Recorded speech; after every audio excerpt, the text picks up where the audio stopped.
The courtroom smelled like old wood and broken promises. Naomi sat at the defendant's table, her back straight, her hands folded calmly in her lap. Across the aisle, Trevor whispered something to Amber that made her giggle.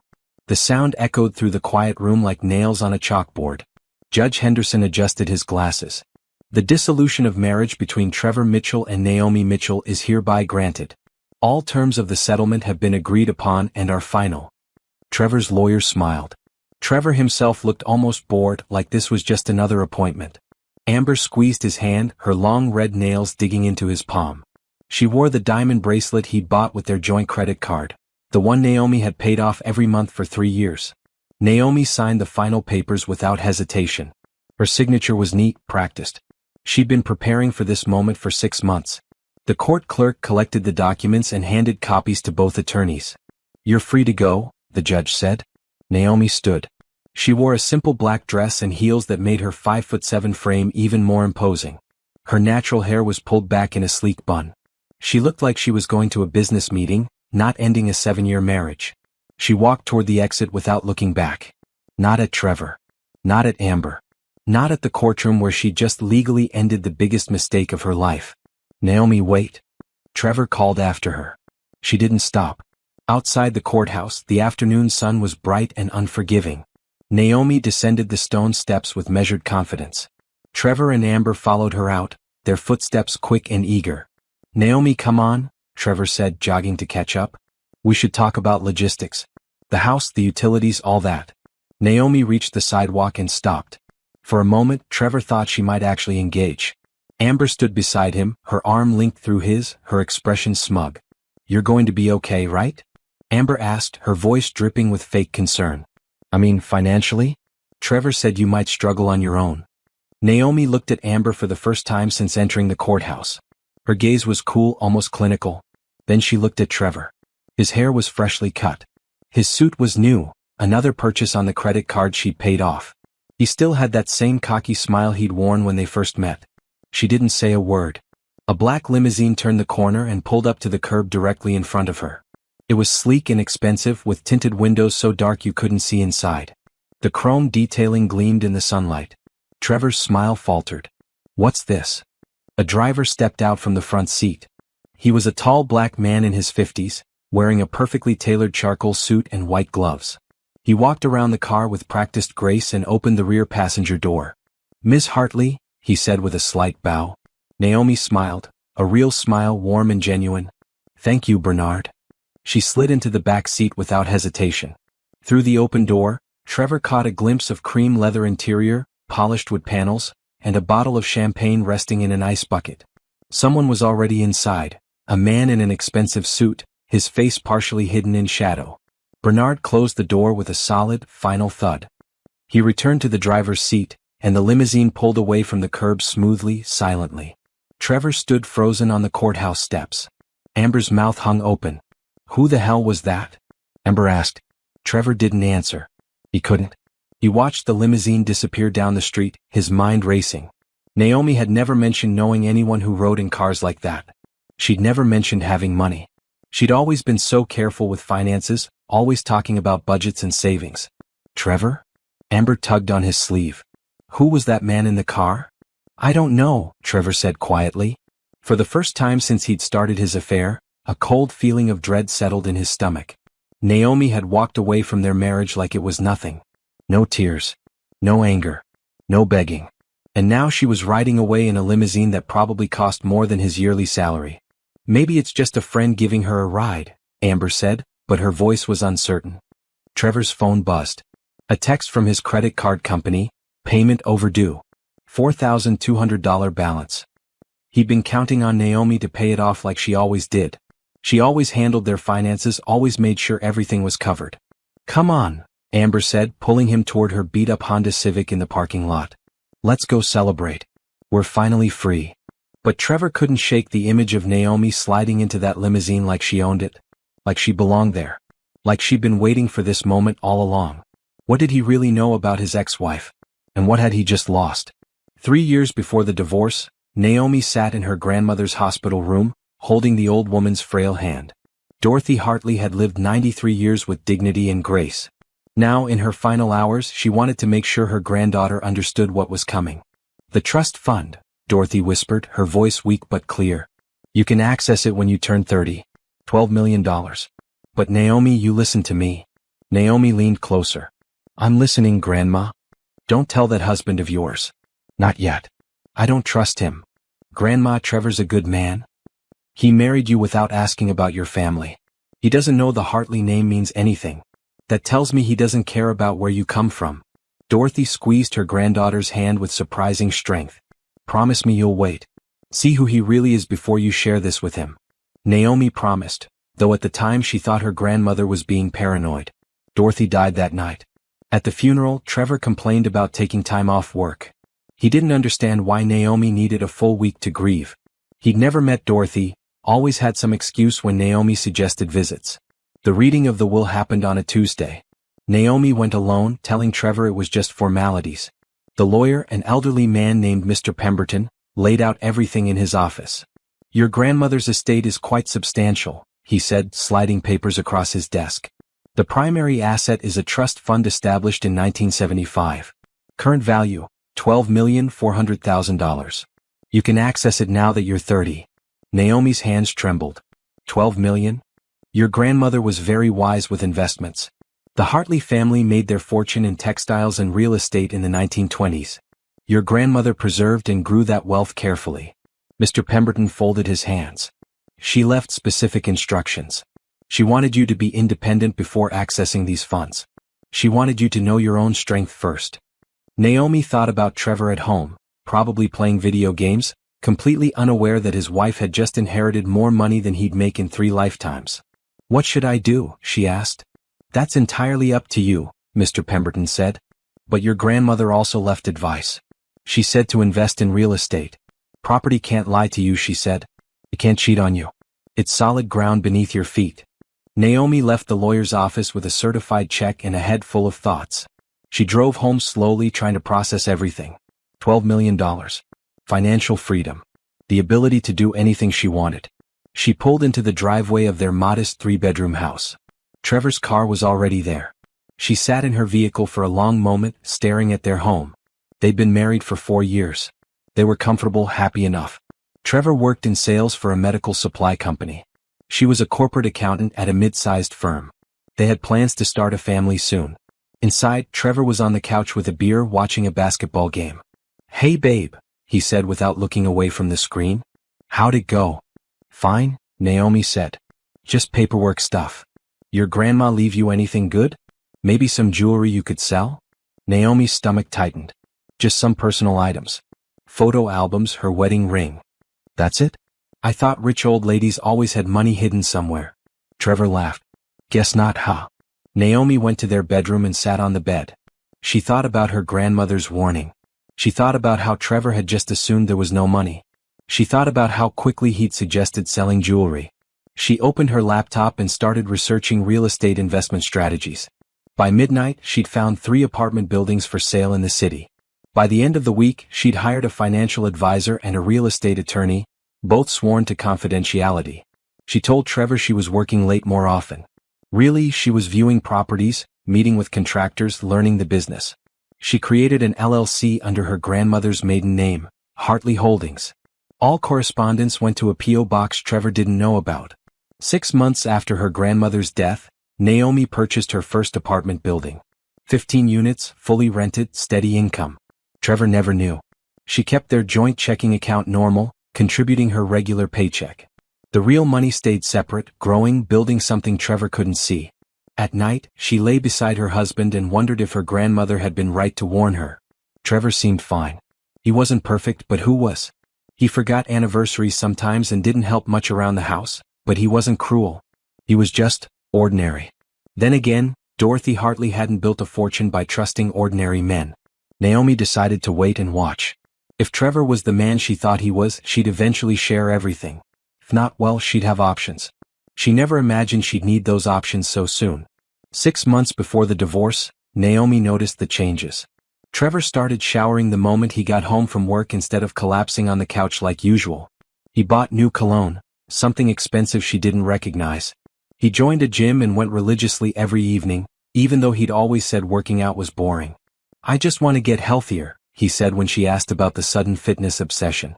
"We're not getting any younger." But he didn't invite her to join him. And he started locking his phone. Naomi had been managing their finances for years, so she reviewed their credit card statements like always. In March, she noticed charges at restaurants she'd never been to. A florist, a hotel in the downtown district, on a Tuesday afternoon when Trevor said he was at a work conference. Her hands shook as she stared at the hotel charge. $287 for a weekday afternoon. No conference would meet at that hotel.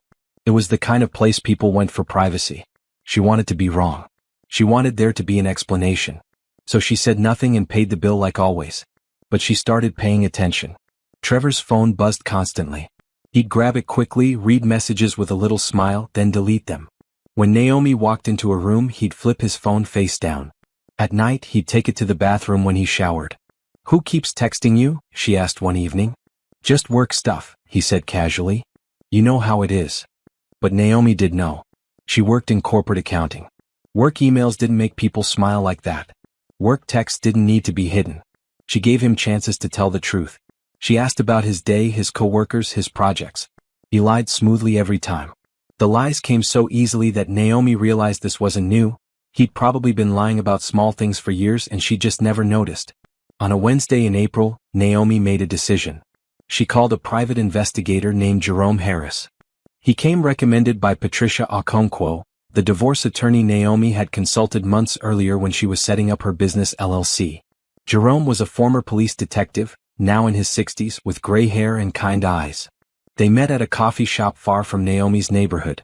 "I need to know if my husband is cheating," Naomi said quietly. Jerome didn't judge. He'd heard it 1,000 times before. "Give me 2 weeks. I'll find out everything." He didn't need 2 weeks. He needed 5 days. Jerome called Naomi at work on a Monday morning. "Can you meet me this afternoon? I have what you need." They met at the same coffee shop.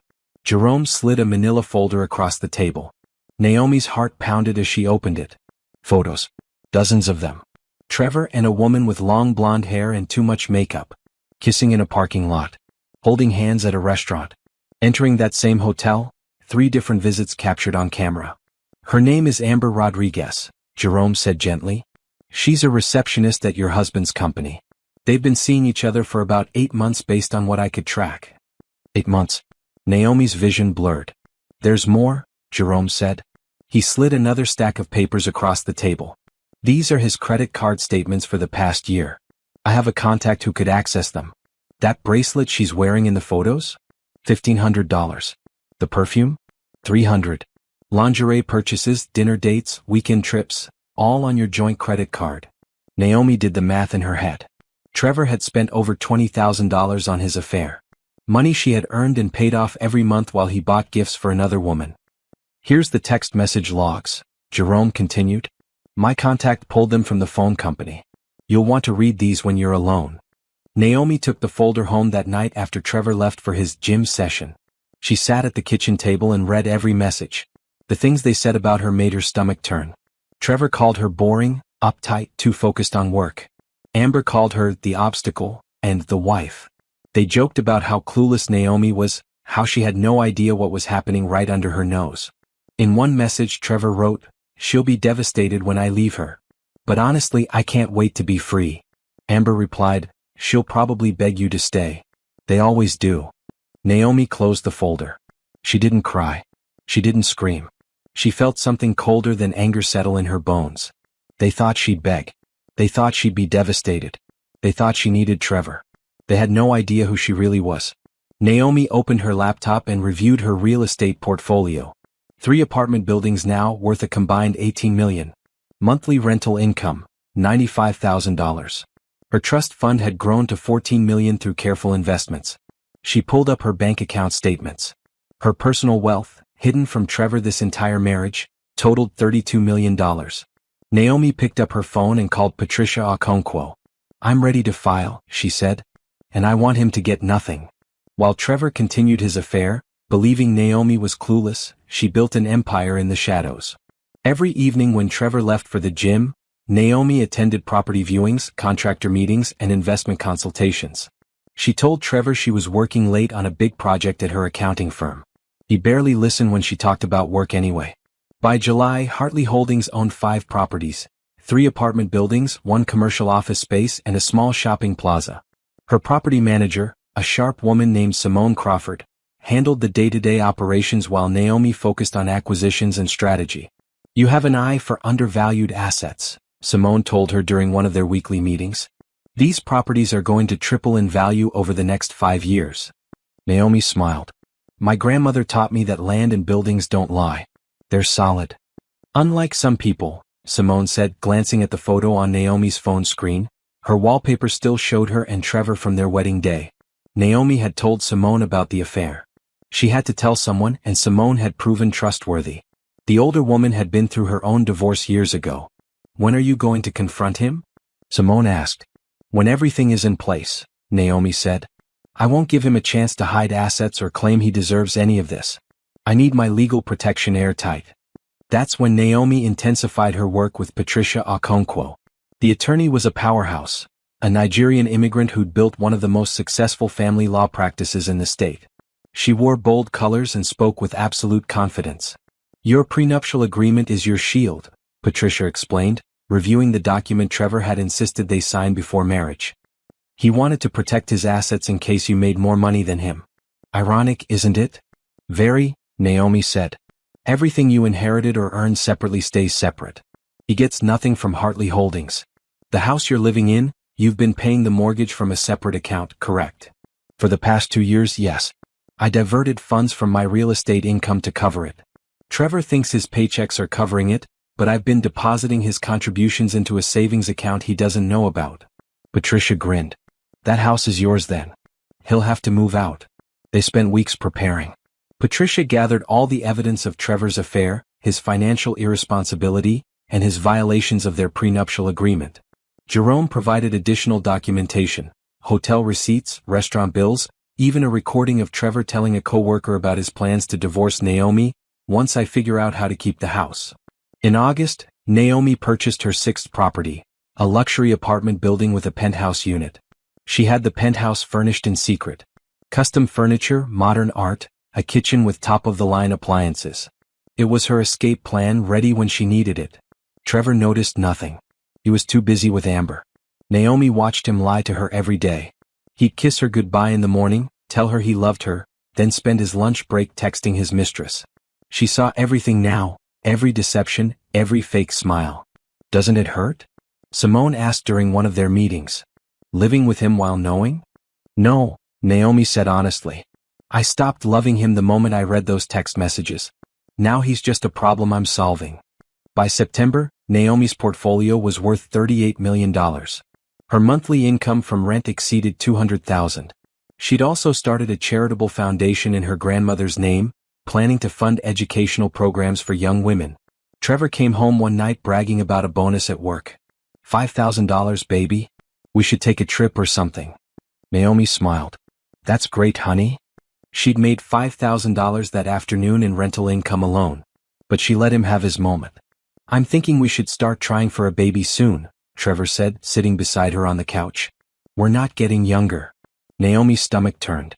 He was planning a future with her while sleeping with Amber. The audacity was almost impressive. "Let's wait a bit longer," she said carefully. "I want to make sure we're really ready." Sure, Trevor said, already distracted by his phone. Another text from Amber, no doubt.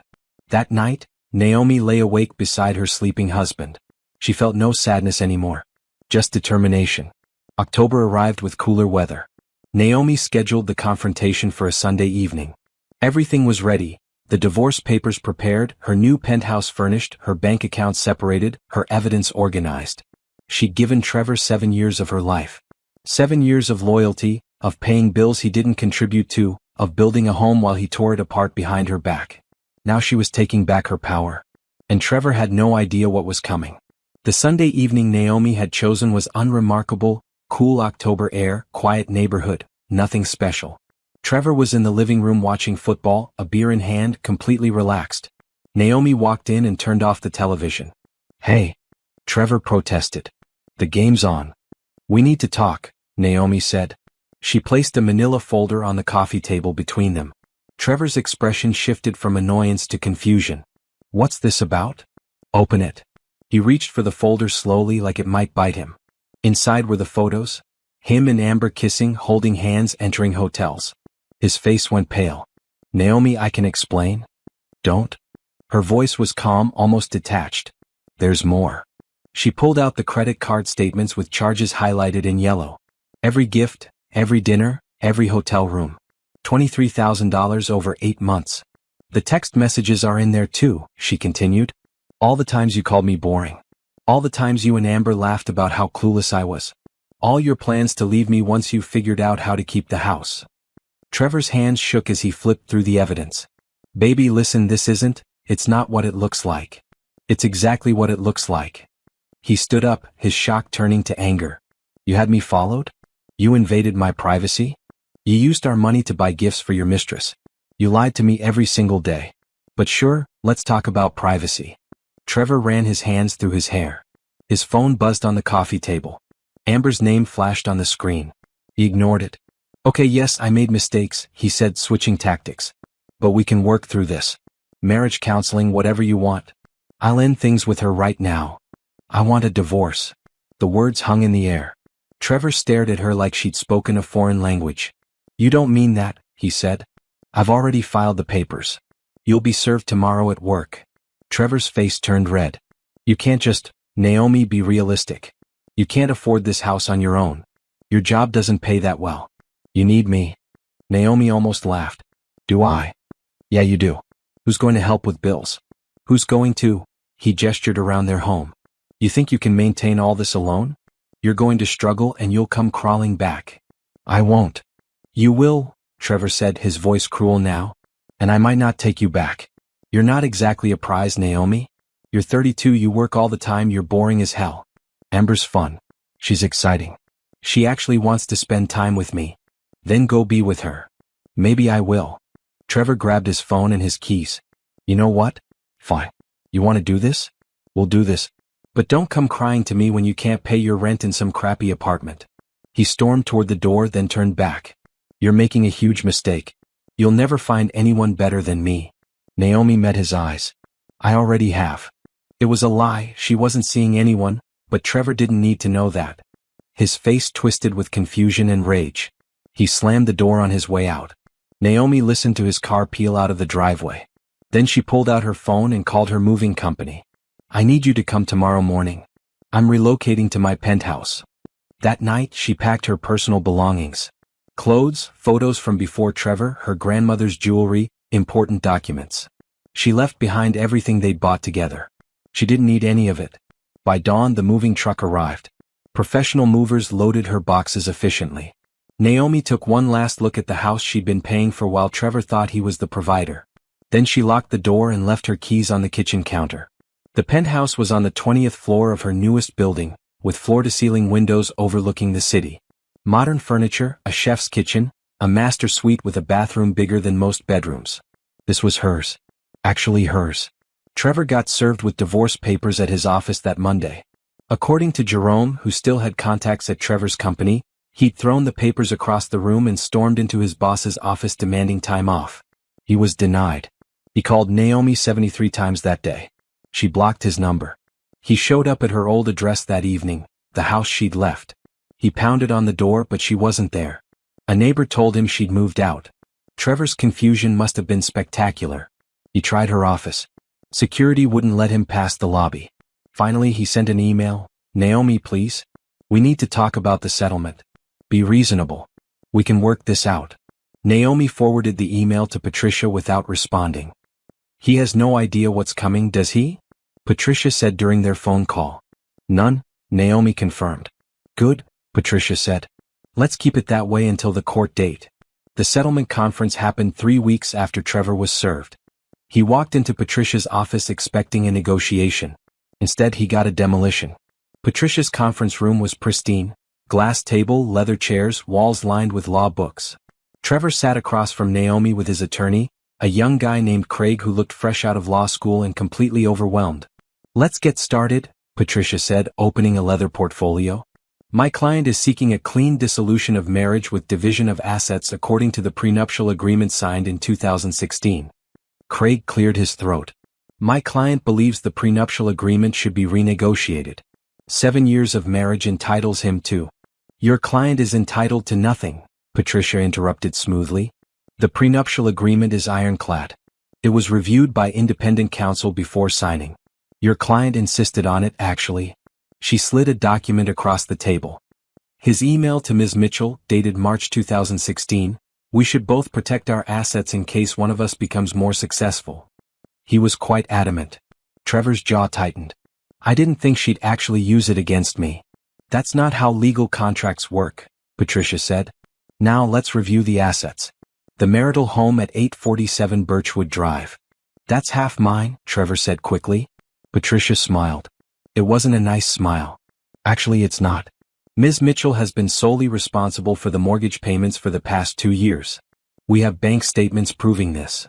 It produced another stack of papers.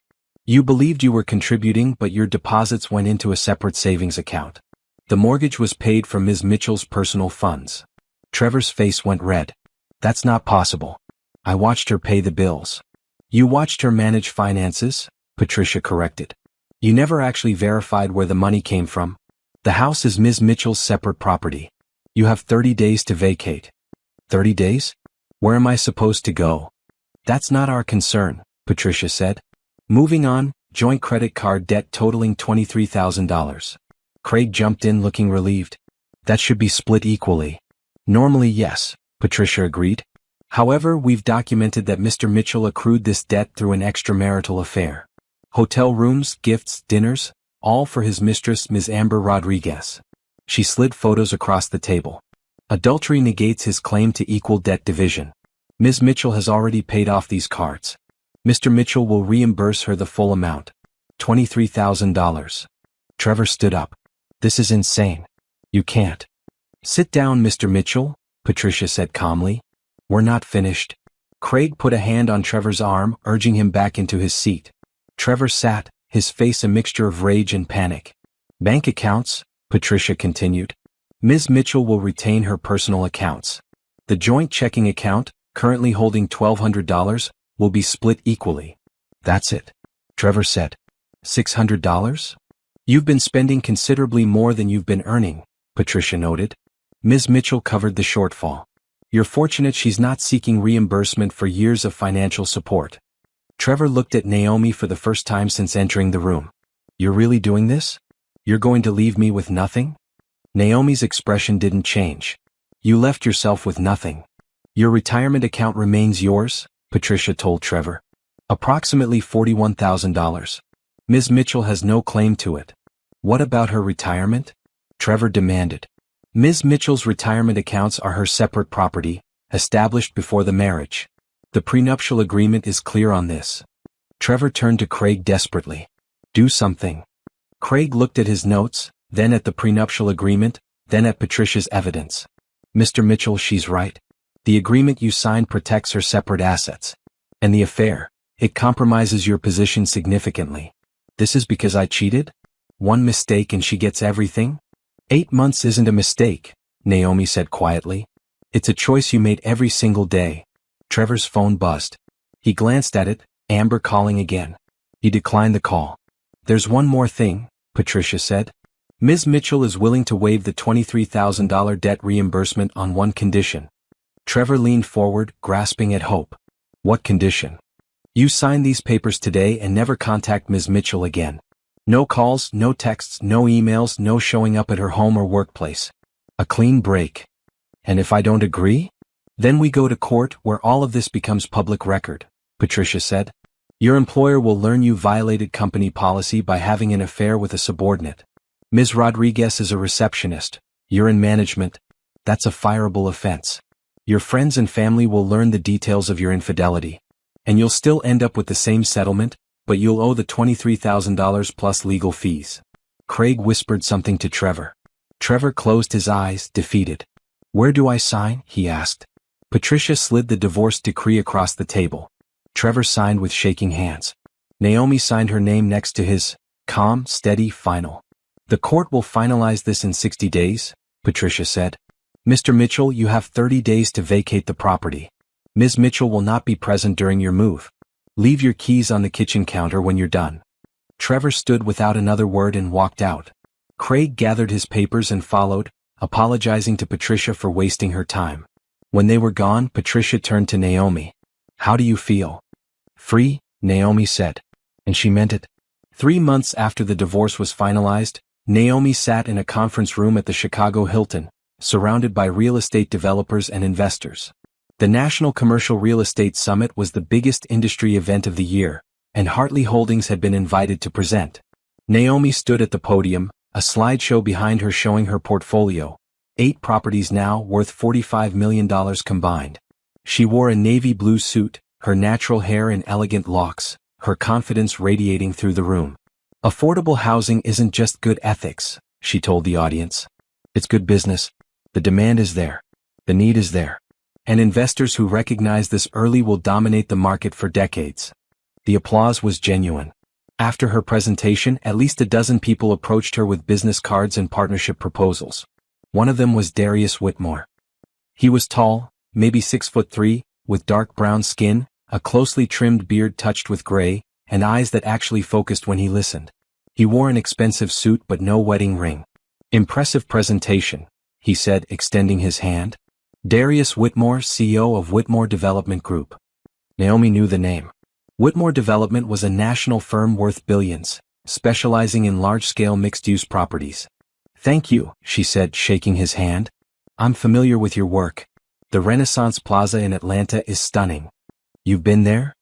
I studied it. The way you integrated affordable units with luxury condos without segregating them, brilliant. Darius smiled. Most people focus on the luxury side. You're the first person at this conference who mentioned the affordable units. They talked for 20 minutes, discussing zoning challenges, financing structures, and community impact. Naomi found herself relaxed, genuinely engaged. Darius wasn't trying to impress her or compete with her. He asked real questions and listened to her answers. Have you thought about expanding beyond residential? He asked. I'm looking at commercial properties, Naomi admitted. But my focus is creating stable communities. Residential gives me that foundation. Smart, Darius said. Would you be interested in consulting on a project I'm developing? Mixed-use property in Detroit. I could use someone with your perspective. Consulting or partnership? Partnership, Darius said without hesitation. I don't need a consultant. I need a partner who actually cares about the communities we're building in. Naomi considered it. Send me the details. I'll review them. They exchanged contact information. As Naomi walked away, Simone appeared at her side, grinning. Was that Darius Whitmore? Simone whispered. Yes. The Darius Whitmore? Billionaire developer? The man who's been on the cover of Forbes 3 times. I don't read Forbes, Naomi said dryly. Well, he was definitely interested. And I don't just mean in business. Simone, please. But over the next few weeks, Naomi found herself communicating with Darius regularly. He sent the Detroit project details, a $200 million development with residential, retail, and community spaces. The numbers were solid. The mission aligned with hers. They scheduled calls to discuss it. Those calls often ran long, veering from business into personal territory. Naomi learned Darius was divorced, had been for 5 years. He had 2 daughters in college. He'd built his company from nothing, starting with a single apartment building 30 years ago. Sounds familiar, Naomi said during one call. Your story? Darius asked. My grandmother started small too. She taught me that you don't need to start with millions. You just need to start. Your ex-husband, Darius said carefully. Did he support your business? Naomi laughed, a bitter sound. He didn't know about it. He thought I was just an accountant living paycheck to paycheck. How is that possible? I kept it separate. Turned out to be a wise decision when he decided to cheat on me with a receptionist. His loss, Darius said quietly. I mean that.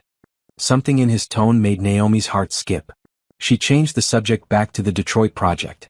But Darius kept finding reasons to call. He sent her articles he thought she'd find interesting. He asked her opinion on deals he was considering. And eventually he asked if she'd have dinner with him when he was in town next month. Business dinner? Naomi asked. Does it have to be? Darius replied. Naomi smiled, sitting alone in her penthouse office. No. It doesn't have to be. They had dinner at a quiet Italian restaurant. Darius wore jeans and a sweater. No suit, no pretense. Naomi wore a simple black dress. They talked for 3 hours about everything except real estate. Darius told her about his daughters, Zoe and Brielle. How proud he was that they'd both chosen careers in social work instead of following him into development. How hard divorce had been, but how necessary. My ex-wife wanted me to stay small, he explained. She was uncomfortable with success. Every time the company grew, she'd say I was changing, becoming someone she didn't recognize.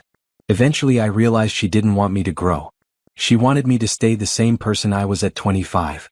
That's not fair, Naomi said. No. But leaving wasn't easy. I still felt guilty for years. Do you now? No, Darius said. Now I'm grateful. I get to build something meaningful. I get to be the father my daughters deserve. And I get to have dinners like this with incredible women who actually understand ambition. Naomi felt her cheeks warm. That's very smooth. I mean it, Darius said, meeting her eyes. You're remarkable, Naomi. Not just what you've built, though that's impressive as hell, but who you are. The way you talk about your mission, your grandmother, your community. That's rare. They left the restaurant and walked through the city, talking until midnight. When Darius walked Naomi to her car, he didn't try to kiss her. He just smiled and said, "Can we do this again?" "Yes," Naomi said. "We can." Over the next 6 months they built something real. Darius flew in every few weeks. Naomi visited him in Detroit for the project launch. They were careful, taking things slow, both having been burned before. But Naomi found herself thinking about him when he wasn't around. Found herself smiling when his name appeared on her phone. Found herself imagining a future that looked nothing like her past. And for the first time since her divorce, she felt genuinely happy. Trevor's life fell apart in stages, like a building collapsing floor by floor. The first blow came when he moved in with Amber. He'd expected sympathy, romance, a fresh start. Instead, he got a cramped one-bedroom apartment in a complex that smelled like old carpet and disappointment. "This is temporary," he told Amber, carrying boxes up 3 flights of stairs. "Once I get back on my feet, we'll get somewhere nicer." Amber looked around the apartment with barely concealed disgust. "How long is temporary?" "I don't know. A few months maybe." "A few months?" Her voice rose. "Trevor, I didn't leave my apartment to move into this dump." "You didn't leave anything," Trevor snapped. "Your landlord evicted you for late rent. That's why you're here." The first fight happened that night. And the second. And by the end of the week, they'd established a pattern of constant bickering. The second blow came at work. Trevor's boss, a stern woman named Janet, called him into her office 2 weeks after the divorce was finalized. "We need to discuss your relationship with Amber Rodriguez," Janet said, her expression neutral but her tone ice cold. Trevor's stomach dropped. "What about it?" "You're in management. She's a subordinate. That's a violation of company policy regarding workplace relationships." "We're not, we weren't," Trevor stammered. Janet slid a printed email across her desk. It was from Amber to a coworker, dated 4 months ago. "Trevor and I are going to that new restaurant downtown tonight. Don't tell anyone, lol." Ms. Rodriguez forwarded this to her personal email, which she accessed on a company computer, Janet explained. IT flagged it during a routine audit. Further investigation revealed dozens of similar emails, text messages sent during work hours, and security footage of you two in the parking garage. "Janet, I can explain." "You violated policy for 8 months, Mr. Mitchell. You used company time and resources to conduct a personal affair. That's grounds for immediate termination." "You're firing me?" "No," Janet said. "But you're being demoted. You'll return to a sales associate position with a 40% pay cut. Consider it mercy." Trevor left her office in shock. 40%. His salary dropped from $75,000 to $45,000 in one conversation. When he told Amber that night, she stared at him like he'd grown a second head. "$45,000? She repeated. "That's it. It's temporary until I find something better." "When?" "I don't know, Amber. I'm doing my best." "Your best sucks," she said, grabbing her purse. "I'm going out." She went out a lot after that. Sometimes she came home smelling like cologne that wasn't Trevor's. He didn't ask. He was afraid of the answer. The third blow came when Trevor drove past Naomi's old apartment building, the one she'd moved into after leaving their house. He'd looked up her address in the divorce papers. He wanted to see where she was living, wanted to confirm she was struggling like he'd predicted. Instead, he saw her name on a bronze placard near the entrance, Hartley Holdings LLC, property owner. Trevor parked and stared at that placard for 10 minutes. She owned the building. His ex-wife owned an entire apartment building. He went home and searched Hartley Holdings online. The results made his blood run cold. News articles, business profiles, a website showing 8 properties, apartment buildings, commercial spaces, a shopping plaza. The company's stated value, $42 million. Trevor's hands shook as he clicked through photos of Naomi at industry conferences, cutting ribbons at grand openings, shaking hands with city officials. In every photo she looked powerful, confident, successful. She'd been a millionaire their entire marriage. She'd built a real estate empire while he thought she was just working late at her accounting job. "What are you looking at?" Amber asked, peering over his shoulder. "My ex-wife apparently owns a real estate company worth millions." Amber was quiet for a long moment. Then, "And you cheated on her with me?" "I didn't know." Trevor shouted. "You're an idiot," Amber said flatly. "You had a millionaire wife and you threw it away for me? A receptionist making $32,000 a year? I loved you." "No," Amber said, her voice cold. "You loved the idea of me. You loved that I made you feel important. But guess what? You're not important, Trevor. You're a middle-aged guy with a mediocre job and no money. And I'm done." She started packing that night. By morning she was gone. She'd left a note. "Tyrell from accounting has his own place and a decent car. Good luck." Trevor sat alone in his shabby apartment, surrounded by unpaid bills and broken dreams. He'd lost everything. His wife, his home, his job status, his girlfriend. All because he'd thought he deserved better than Naomi. He pulled out his phone and scrolled to her blocked number. He'd saved it under a different contact name to get around the block. His fingers hovered over the call button. What would he say? "I'm sorry? I made a mistake? Please take me back?" He knew what she'd say. Nothing. She'd hang up. Or worse, she'd laugh. Trevor put the phone down. He couldn't call her. He'd burned that bridge and danced on the ashes. All he could do now was live with the consequences of his choices. And watch from a distance as his ex-wife became everything he'd never believed she could be. 1 year after the divorce, Naomi stood on a stage in front of 200 people, investors, community leaders, journalists, and announced the public launch of Hartley Holdings. The event took place in the ballroom of the Westwood Hotel, one of the city's most prestigious venues. Screens behind Naomi displayed images of her properties, community impact statistics, and her grandmother's photo. Dorothy Hartley, the woman who'd started it all. "My grandmother taught me that wealth isn't just about money," Naomi said into the microphone. "It's about what you build, who you help, and what you leave behind.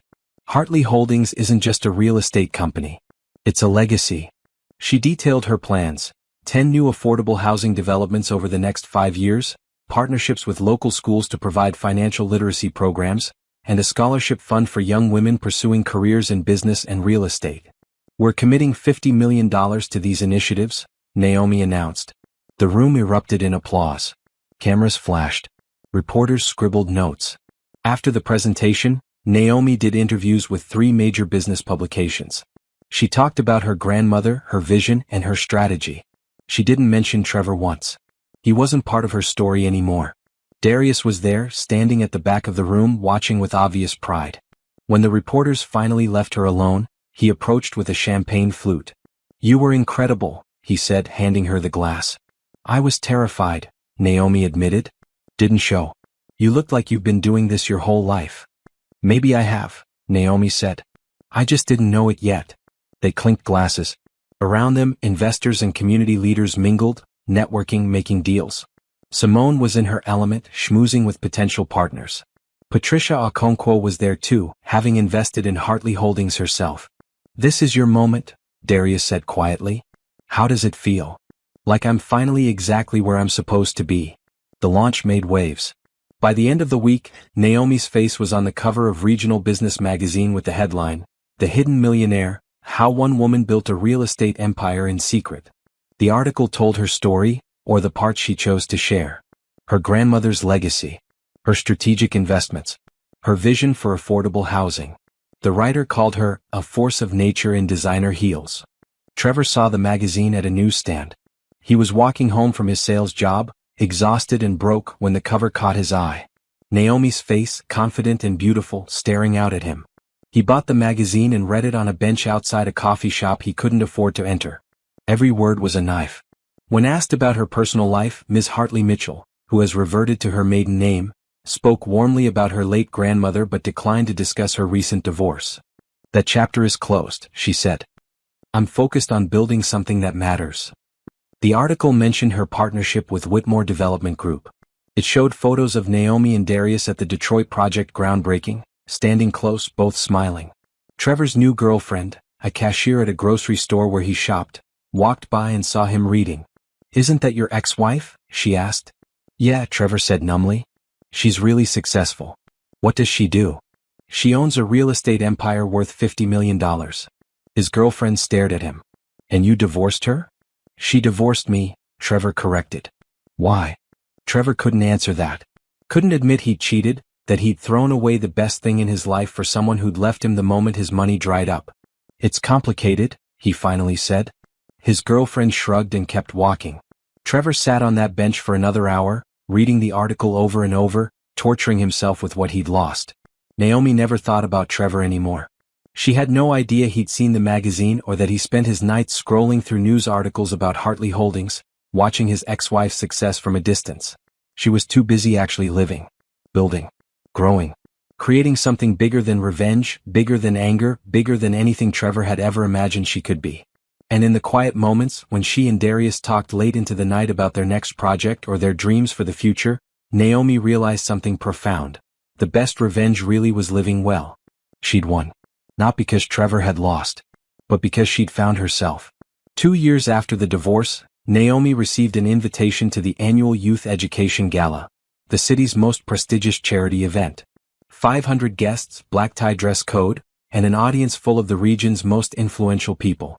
Hartley Holdings had been asked to be a presenting sponsor. Naomi would give a speech about her new initiative, building educational centers in underserved neighborhoods. She wore a custom gown, deep emerald green with delicate beading that caught the light when she moved. Her locks were styled in an elegant updo. Diamond earrings, her grandmother's, sparkled at her ears. Darius arrived at her penthouse to pick her up. He wore a classic black tuxedo and couldn't take his eyes off her. "You look stunning," he said. "You clean up pretty well yourself," Naomi teased. They'd been officially together for 6 months now, taking their time, building something real. His daughters had visited last month and Naomi had taken them to brunch. Zoe and Brielle were smart, kind young women who'd welcomed Naomi warmly. No pressure, no expectations, just genuine connection. The gala was held at the Grand Ballroom downtown. Chandeliers glittered overhead. A string quartet played classical music. Waiters circulated with champagne and hors d'oeuvres. Naomi mingled with donors, city council members, and fellow business leaders. She'd become comfortable in these spaces, not because she was trying to fit in but because she belonged here. What she didn't know was that Trevor was there too. After losing his sales job 6 months ago, Trevor had taken work wherever he could find it. Tonight, he was part of the catering staff, a server carrying trays of champagne through the crowd, invisible to the wealthy guests. He'd cut his hair shorter, trying to look professional. His white server's jacket was crisp but cheap. He'd gained weight from stress and poor eating habits. At 35 he looked 45. Trevor recognized several people from his old life, colleagues who'd moved up while he'd crashed down. They didn't recognize him in his server's uniform. He was part of the background now. Then he saw Naomi. She stood near the stage talking with the mayor. Even from across the room she was radiant, confident, happy. Nothing like the woman he'd left crying in their living room, except she'd never cried. He'd imagined she would, but she never had. Beside her stood a tall man in an expensive tuxedo. Trevor recognized him from the magazine article. Darius Whitmore, billionaire developer. The man put his hand on the small of Naomi's back, a gesture so natural and comfortable it was clear they were together. Trevor's hands shook. Champagne glasses rattled on his tray. "Careful," his supervisor hissed, walking past. Trevor steadied himself and moved through the crowd, serving drinks, trying not to look at Naomi. But he couldn't help it. She was magnetic. The program began. Naomi was introduced as the keynote speaker. She walked onto the stage to enthusiastic applause, confident and poised. "Good evening," she said into the microphone, her voice clear and strong. 2 years ago, I made a promise to myself and to my late grandmother. I promised to build something that mattered. Not just financially successful but meaningful. Something that would change lives. Trevor stood in the service area watching from the shadows. Tonight, I'm honored to announce Hartley Holdings' largest commitment yet. A $50 million investment in educational centers across our city. These centers will provide after-school programs, college prep courses, financial literacy training, and career counseling, all completely free to students who need them most. The crowd erupted in applause. People stood. Naomi smiled, gracious and humble. Education changed my life, she continued. My grandmother, Dorothy Hartley, made sure I had opportunities she never had. She taught me that wealth is a responsibility. We don't just build buildings, we build futures. More applause. Trevor felt sick. $50 million. Naomi was pledging $50 million while he was serving champagne for $15 an hour. After her speech, Naomi returned to her seat. Darius kissed her cheek, proud. They held hands under the table. Trevor continued serving. He moved through the crowd like a ghost, offering champagne to people who didn't see him. At one point he had to refill glasses at the table next to Naomi's. He was maybe 10 feet away. That was perfect, Darius was saying. The foundation is going to be incredible. I hope so, Naomi said. My grandmother would be proud. She would be, Darius agreed. And for what it's worth, I'm proud too. What you're building, it's remarkable. Naomi squeezed his hand. We're building it together now. Trevor moved away before they could notice him. He spent the rest of the evening avoiding that section of the ballroom. When the gala ended, guests filed out slowly. Trevor and the other servers began clearing tables. He was collecting empty glasses when he heard her voice behind him. Excuse me. Trevor turned. Naomi stood there, elegant in her emerald gown, looking directly at him. His mouth went dry. Naomi. I think you dropped this, she said, holding out a $20 bill. Trevor looked at the money, confused. He hadn't dropped anything. It's a tip, Naomi said quietly. For good service. Their eyes met. Trevor searched her face for anger, for satisfaction, for anything. But Naomi's expression was neutral, not cruel, not kind. Just done. She placed the 20 on his tray and walked away. Darius waited for her by the door, holding her coat. They left together, disappearing into the night. Trevor stood holding the tray, the $20 bill feeling like it weighed 1,000 pounds. She'd recognized him. She'd known exactly who he was. And she treated him the same way he treated her during their divorce, like he was nothing. Like he didn't matter enough to hate. That hurt worse than anything else possibly could. Trevor finished his shift and walked home to his studio apartment. He passed a newsstand and saw the latest issue of Business Monthly. Naomi's face was on the cover again. Hartley Holdings CEO pledges $50 million to education. He kept walking. There was nothing else he could do. Meanwhile, Naomi and Darius arrived at her penthouse. She kicked off her heels and sank onto the couch with a satisfied sigh. You were amazing tonight, Darius said, sitting beside her. Thank you for being there, Naomi said. It means everything. Nowhere else I'd rather be. He paused. Did you know your ex-husband was working that event? Naomi nodded. I saw him early in the evening. Jerome still keeps tabs on him occasionally. He lost another job a few months ago. How do you feel about that? Naomi considered the question.